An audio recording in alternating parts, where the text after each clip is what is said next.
الابيض ده. ما علينا. شايفين البيلد اب والتراكمات اللي على البصيلات؟ انا حاسه ان هو جاف اكتر حتى من الشامبو. مفيش اي ترتيب تقريبا. هاي، ازيكم؟ بتمنى تكونوا بخير. النهارده اجرب معاكم بدايل الشامبو تحت الميكروسكوب.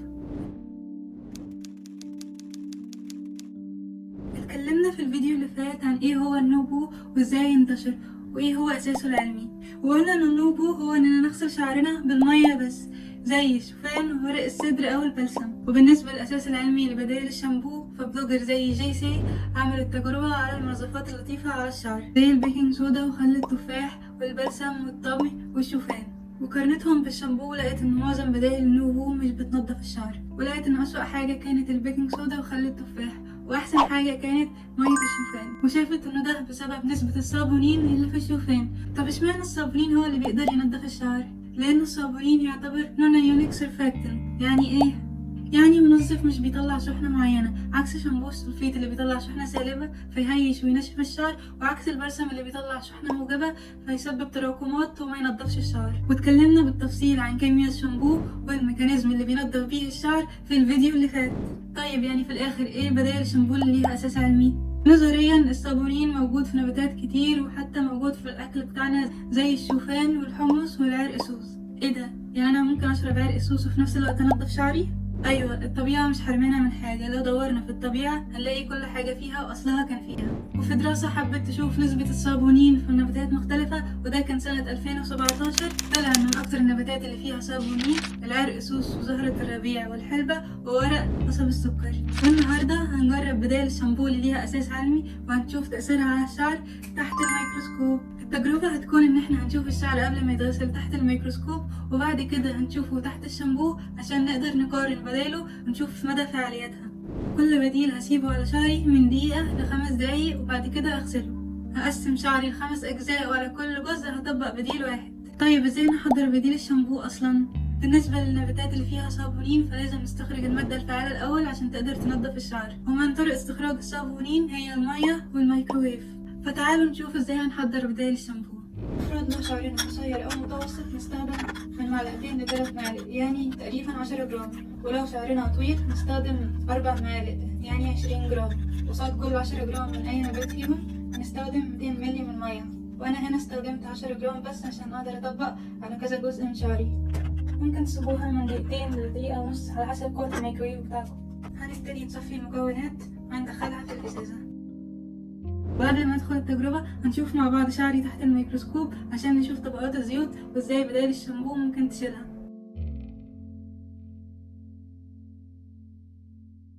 شايفين النقط البيضة دي من تراكم المنتجات والزيوت. برضو الطبقة اللي بتلمع دي ده زيت زيادة على الشعر. شوف الناحية التانية، الأبيض ده. ما علينا. يعني الشعر واضح ان هو مزيت. شايفين البيلد اب والتراكمات اللي على البصيلات؟ هنشوف بقى تأثير بدائل الشامبو بعد التجربة. ودلوقتي بعد ما قسمت شعري نقدر ندخل في التجربة. أول حاجة معانا هي شامبو جونسون للأطفال. طب ايه، يلا نبدأ. هنبدأ بالكليب الأحمر، وده علامة شامبو جونسون. هاخد شوية صغيرين، هبدأ أدلك الفروة، أنزل بالبواقي على الأطراف، وهسيبه لمدة دقيقة وبعد كده أغسله ونرجع نجرب باقي البدايل. ودلوقتي عدت دقيقة وغسلت شعري. دلوقتي هنجرب البلسم، والبلسم اللي معانا هو بلسم جونسون، وده برضه لنفس السبب لأنه مفيهوش زيوت كتير فمبتأثرش على فعالية السرفكتنت. دايما بنصحهم منستخدمش البلسم على الفروة عشان ما يسببش تراكمات. هنبدأ دلوقتي نجرب البلسم ونشوف فعاليته، وأنا علمته بالكليب النبيتي. المفروض في البلسم نحط كمية كبيرة عشان يقدر ينضف ويوصل لكل شعرة يقدر يوصل لها.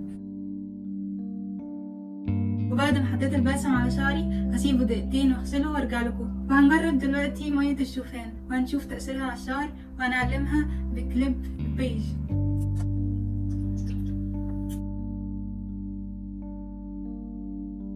هبتدي احسب 5 دقايق من دلوقتي، وعقبال ما الوقت يخلص هنطبق باقي بدايل.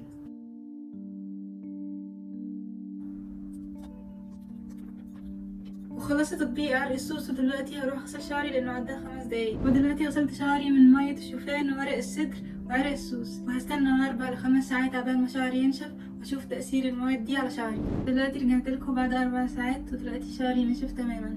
هبتدي افك الجزء بتاع الكليب الاحمر اللي كان بتاع الشامبو، وده شعري من غير اي برودكت. ده بعد الغسيل. اول حاجة الملمس هو مش ناشف ولا رطب، يعني هو في ممكن نقول سنة جفاف بسيطة. طيب نشوف بقى تحت الميكروسكوب. الشعر نضيف، النقط البيضاء اختفت. نشوف من فوق بقى، الفروة تقريبا نضيفة بنسبة 95%. ونيجي نشوف الجزء بتاع البلسم. هو مفرقش كتير في الملمس عن الشامبو، بس ما اقدرش اقول عليه ان هو جاف شوية زي الشامبو، وفي نفس الوقت هو مش مترطب قوي. طب يلا نشوف تحت الميكروسكوب. ده من تحت هو برضو يعتبر نضيف، انا مش شايفة حاجة. هو ممكن بس باين ان هو زيت اكتر او طبقة الزيت عليه اكتر من الجزء اللي فيه شامبو. وبعديها نيجي للجزء اللي كان عليه مية شوفان واللي علمناه بكليب البيج. انا حاسة ان هو جاف اكتر حتى من الشامبو، مفيش اي ترطيب تقريبا. تعالوا نشوف تحت الميكروسكوب. مش قادرة احس طبقة الزيت زي الشامبو والبلسم، لان مية الشوفان ممكن يبقى فيها نسبة من النشا، والنشا اصلا بيمتص الزيت.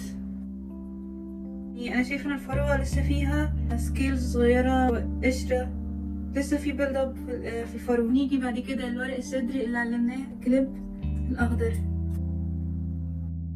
ملمسه اطرى من ملمس الشوفان، بس مازال اكيد البلسم هو اطرى ملمس. نشوف تحت الميكروسكوب. الشعر نضيف وعليه طبقة الزيت بتاعته العادية، مشلهاش يعني. الفروة نضيفة، نضف برضو زي الشامبو. الالتهاب برضو لسه موجود بس قل طبعا. وبعد كده نيجي لاخر حاجة اللي هو فيه اعلى نسبة سابونين هو عرق السوس، وعلمناه بكليب البنك. لا هو هنا الملمس مترطب اكتر حاجة، المفروض ان ده فيه اعلى صابونين، رغم كده لا الشعر مترطب تقريبا نفس تأثير البلسم. طب ايه نشوف تحت الميكروسكوب بقى. مش قادرة اشوف اي تراكمات، دي لمعة الشعر الطبيعية. لا هو هنا في بالانس ما بين الترطيب والتنظيف، تقريبا نضف زي الشامبو بالظبط. الالتهاب طبعا لسه موجود. كلهم نضفوا بس الشوفان اكتر واحد سبب جفاف، واكتر حاجة رطبت الشعر هو عرق السوس. وبالنسبة للبلسم احنا جربناه ونضف الشعر، لكن هو مش مضمون وممكن يسبب تساقط وقشرة. وبالنسبة للشوفان فهو اكتر واحد نضف الشعر زي الشامبو، لكن هو اكتر واحد برضو سبب جفاف للشعر اكتر من الشامبو نفسه، وممكن ده بسبب محتواه العالي من النشا. وبالنسبة لورق الصدر فهو احتفظ بترطيب الشعر ونضف الشعر برضو فعالية، لكن الأحسن منه كان عرق السوس، وهو نضف الشعر أحسن حاجة، وكمان سابه مترطب أكتر من البلسم، وده رغم إن هو أعلى واحد فيه صابونين. وفي الآخر كلهم فعالين في تنظيف الشعر، وأنت اللي تختار على حسب طبيعة فروتك وعلى حسب طبيعة شعرك وعلى حسب تجربتك أنت. الناس اللي طبيعة شعرهم دهنية فأنا بنصحهم إن هم يخليهم في الشامبو العادي بتاع الأطفال أو سواء بتاع الشعر الكيرلي. والناس اللي فروتهم حساسة وشعرهم جاف فأنا بنصحهم إن هم يجربوا العرق سوس ويشوفوا النتيجة هتطلع عاملة إزاي. لكن خلوا بالكم واحنا بنمشي على النوبو لازم نبعد عن المنتجات اللي فيها مينرال اويل او دايماسيكوم او بوليكوات، ونبعد عن ماسكات الشعر او حمامات الكريم او الزيوت. واستنوني في فيديو قريب عن تجربتي مع النوبو مع العرق سوس، واللي فيها همشي على النوبو لمدة شهر عشان اشوف تأثيره على الفروة وهل هو بيأثر عليها ولا لا. وبس كده. ولو عندكم اي سؤال متترددوش تسيبوا كومنت تحت، وكمان تقروا اكتر في المصادر لو عايزين تفاصيل اكتر. ومتنسوش تعملوا لايك وسبسكرايب عشان يوصلكم كل جديد. يومكم سعيد، كله شغف ومعرفة.